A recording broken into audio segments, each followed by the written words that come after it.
Negli ultimi giorni la situazione al confine tra Libano e Israele si è aggravata quando l'esercito israeliano IDF ha attaccato basi della missione UNIFIL, tra cui 2 postazioni italiane e il quartier generale dell'ONU a Naqoura.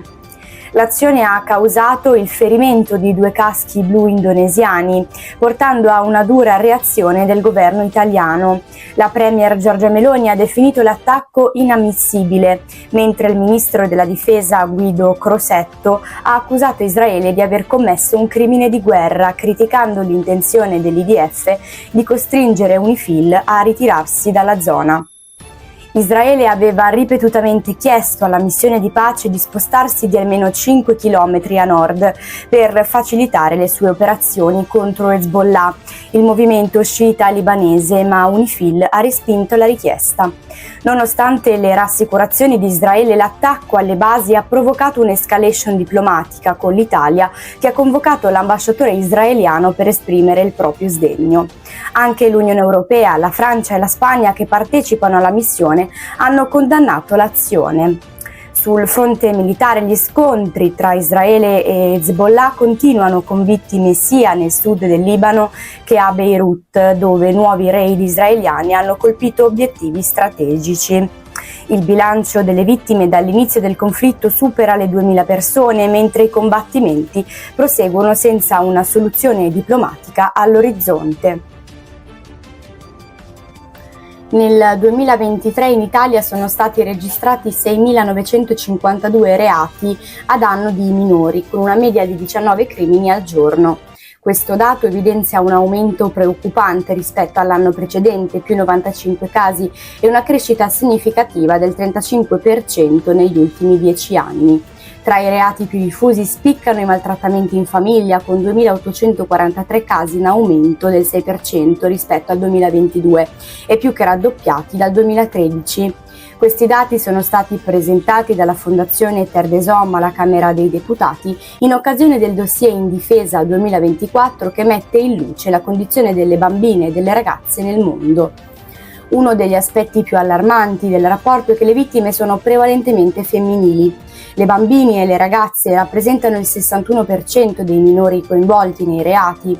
Questo dato è particolarmente elevato nei crimini sessuali, dove l'89% delle vittime di violenza sessuale e l'85% di quelle di violenza sessuale aggravata sono di genere femminile.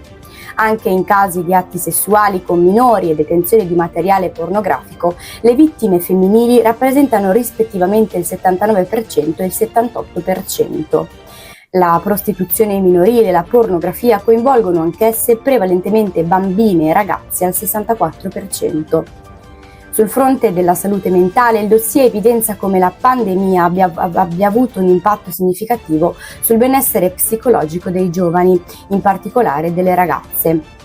Secondo l'Istituto Superiore della Sanità, il 52% delle ragazze ha percepito un peggioramento della propria salute mentale a seguito della pandemia, un dato che scende al 31% tra i ragazzi.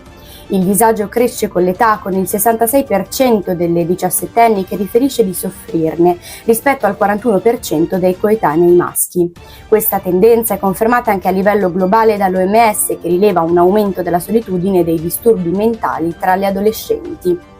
Terre des Hommes, in collaborazione con Scuola Zoo, ha condotto un'indagine su oltre 2000 ragazze tra i 14 e i 26 anni.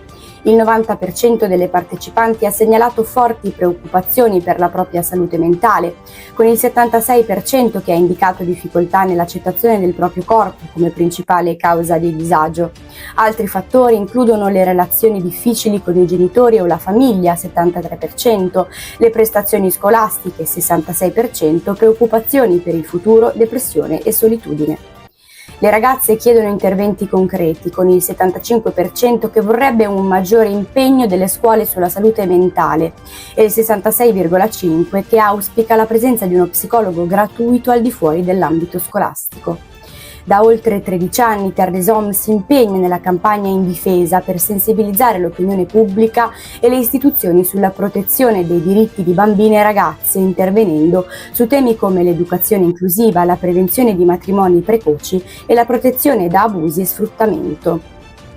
Nel 2023 372.000 bambine e ragazze nel mondo hanno beneficiato direttamente di questi progetti. In Italia la Fondazione lavora anche con scuole e federazioni sportive per sensibilizzare i giovani sul contrasto alla discriminazione e alla violenza di genere. Il rapporto si conclude con l'invito a non abbassare la guardia, evidenziando che nonostante i progressi restano ancora numerosi casi non denunciati e reati che avvengono nel mondo virtuale, dove i minori sono sempre più esposti. Una maxi operazione contro il narcotraffico ha portato all'arresto di 15 persone tra Napoli e Torre Annunziata, coinvolte in un'organizzazione criminale dedita al traffico internazionale di stupefacenti. La Polizia di Stato e la Guardia di Finanza, con il supporto del Servizio Centrale Investigazione e Criminalità Organizzata, hanno eseguito un'ordinanza del GIP di Napoli su richiesta della Direzione Distrettuale Antimafia. Gli arrestati sono accusati di vari reati, tra cui traffico e detenzione di droga, ricettazione e porto abusivo di armi e trasferimento fraudolento di valori. Le indagini hanno svelato l'esistenza di 2 gruppi criminali collegati tra loro. Il primo, con base a Napoli nel quartiere Arenaccia, distribuiva grandi quantità di droga a mercanti clandestini usando corrieri con veicoli dotati di doppi fondi per il trasporto. Il secondo gruppo, con sede a Torre Annunziata, acquistava la droga dal primo e la distribuiva nelle piazze di spaccio di Torre Annunziata, Salerno e altre zone limitrofe. Durante le indagini sono stati arrestati 7 individui in flagranza di reato e sequestrati quasi 100 kg di cocaina e hashish, una pistola, munizioni e 820.000 euro in contanti. Sono state sequestrate anche 2 attività commerciali a Napoli, un bar e una pizzeria, utilizzate per pianificare i traffici illeciti e 2 veicoli. Un ex dipendente di Intesa Sanpaolo è indagato dalla Procura di Bari per aver effettuato oltre 6.000 accessi non autorizzati ai conti correnti di politici, personaggi pubblici o ufficiali delle forze dell'ordine. Tra le vittime di questo monitoraggio abusivo figurano la premier Giorgia Meloni, sua sorella Arianna, il giornalista Andrea Gianbruno, ex compagni della premier, e i ministri Daniela Santanchè e Guido Crosetto, il presidente del Senato Ignazio La Russa, il procuratore nazionale antimafia Giovanni Melillo e i governatori di Puglia e Veneto Michele Emiliano e Luca Zaia. L'indagine è stata avviata dopo che la banca ha rilevato attività anomale attraverso i suoi sistemi interni di controllo. L'ex funzionario, licenziato l'8 agosto 2024, avrebbe abusato delle sue funzioni per accedere a dati sensibili di circa 3.500 clienti sparsi in 679 filiali dell'istituto. L'attività illecita si è svolta tra febbraio 2022 e aprile 2024, violando la privacy di figure di spicco, tra cui esponenti delle forze dell'ordine come l'Arma dei Carabinieri e la Guardia di Finanza. Il motivo di questi accessi illegali non è ancora chiaro e le autorità stanno cercando di comprendere se l'azione del bancario fosse parte di un piano più complesso. La vicenda ha suscitato un forte dibattito, amplificato dal fatto che Giorgia Meloni ha reagito pubblicamente con un post su Threads. La premier ha commentato l'accaduto con toni ironici, scrivendo «Dacci oggi il nostro dosieraggio quotidiano», accompagnando il messaggio con una foto di lei insieme alla sorella. Questo episodio ha sollevato preoccupazioni non solo sulla sicurezza dei dati personali di figure pubbliche, ma anche sulla vulnerabilità delle informazioni finanziarie dei cittadini in generale. Intesa Sanpaolo ha confermato l'accaduto e ha sottolineato che i suoi sistemi di controllo interni hanno funzionato correttamente. L'istituto ha dichiarato che l'attività irregolare del dipendente è stata individuata durante le ordinarie procedure di controllo, che includono un complesso sistema per rilevare comportamenti anomali o rischiosi da parte dei dipendenti autorizzati all'accesso ai dati dei clienti. L'inchiesta è tuttora in corso e la Procura di Bari sta lavorando per verificare se ci siano state altre violazioni della privacy e quali siano state le motivazioni dell'ex dipendente. Anche il garante per la protezione dei dati personali potrebbe intervenire a seguito della denuncia presentata dalla banca. L'obiettivo dell'indagine è fare piena luce sulla vicenda e stabilire le responsabilità con possibili ripercussioni legali per l'ex dipendente e per eventuali complici. In un supermercato di Curtatone, in provincia di Mantova, una donna di 65 anni in grave difficoltà economica ha tentato di rubare del cibo per sfamarsi. L'episodio è avvenuto nel tardo pomeriggio dell'8 ottobre, quando la signora, con pochi spiccioli in tasca, si è recata al negozio per comprare alimenti di prima necessità. La fame però ha preso il sopravvento e, non avendo abbastanza denaro, ha deciso di prendere dagli scaffali alcuni prodotti gastronomici, consumandoli di nascosto all'interno del supermercato. La donna sperava di non essere notata, ma al momento di uscire è stata fermata dal personale di sicurezza, che ha rilevato il mancato pagamento della merce già consumata. Chiamati sul posto sono intervenuti i carabinieri della stazione di Borgo Virgilio. La signora, disperata e in lacrime, ha raccontato loro il suo stato di necessità, spiegando che gli alimenti rubati del valore di 18 euro rappresentavano il suo unico pasto della giornata. La donna ha confessato di trovarsi in una grave crisi economica e che non vedeva altra soluzione per sopravvivere.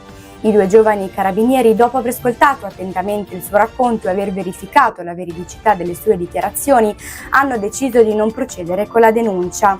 Invece, con un gesto di grande umanità e solidarietà, hanno pagato di tasca propria il conto della spesa della donna, evitando così che l'episodio si trasformasse in un reato che avrebbe macchiato la sua fedina penale.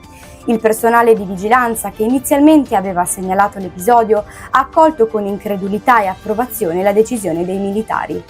La donna, commossa dal gesto inatteso e generoso dei due carabinieri, ha ringraziato i militari con gli occhi pieni di lacrime e si è congedata da loro con un abbraccio. Questo atto di bontà ha toccato profondamente la donna, che ha potuto mantenere intatta la sua dignità e ha evitato un procedimento legale per un gesto disperato dovuto dalla fame. L'episodio dimostra ancora una volta come l'Arma dei Carabinieri non sia solo un'istituzione dedita a far rispettare la legge, ma anche un'istituzione vicina alla popolazione, capace di gesti di solidarietà e comprensione verso chi si trova in difficoltà. Sotto la divisa i Carabinieri nascondono un cuore grande e un profondo senso di umanità, spesso intervenendo in modo discreto per aiutare chi è in situazioni disperate. Questo gesto ne è un esempio concreto e toccante che dimostra come, oltre ai doveri istituzionali, esistano momenti in cui la solidarietà prevale, dimostrando un lato umano e compassionevole delle forze dell'ordine. L'Arma dei Carabinieri ha da sempre come missione quella di essere tra la gente e per la gente, e in questo caso ha dimostrato di saper andare oltre i compiti formali, offrendo un supporto concreto a chi ne ha bisogno. Questo episodio rappresenta un simbolo di speranza e di come, anche nei momenti più difficili, la solidarietà e la comprensione possano fare la differenza nella vita delle persone.